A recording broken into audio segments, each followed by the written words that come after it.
काशी में गंगा के तट पर एक संत का आश्रम था। एक दिन उसके शिष्य ने पूछा, गुरुवर शिक्षा का निचोड़ क्या है? संत ने मुस्कुराकर कहा, एक दिन तुम स्वयं जान जाओगे। कुछ समय बाद एक रात संत ने उस शिष्य से कहा, वत्स, इस पुस्तक को मेरे कमरे के तख्त पर रख दो।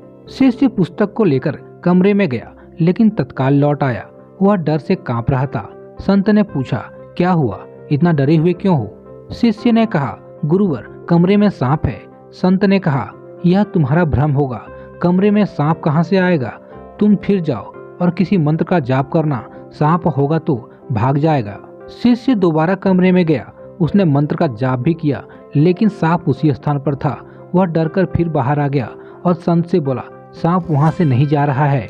संत ने कहा, इस बार दीपक लेकर जाओ। सांप होगा तो दीपक के प्रकाश से भाग जाएगा। शिष्य इस बार दीपक लेकर गया तो देखा कि वहाँ सांप नहीं, सांप की जगह एक रस्सी लटकी हुई थी। अंधकार के कारण उसे रस्सी का वह टुकड़ा सांप नजर आ रहा था। बाहर आकर शिष्य ने कहा, गुरुवर, वहाँ सांप नहीं, रस्सी का टुकड़ा है। अंधेरे में मैंने उसे सांप समझ लिया था। संत ने कहा, वत्स, इसी को भ्रम कहते हैं। संसार गहन भ्रम जाल में जकड़ा हुआ है। ज्ञान के प्रकाश से ही इस भ्रम जाल को मिटाया जा सकता है।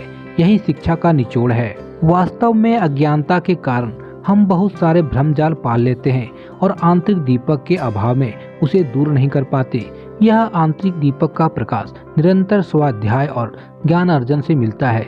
जब तक आंतरिक दीपक का प्रकाश प्रज्वलित नहीं होगा, लोग भ्रम जाल से मुक्ति नहीं पा सकता।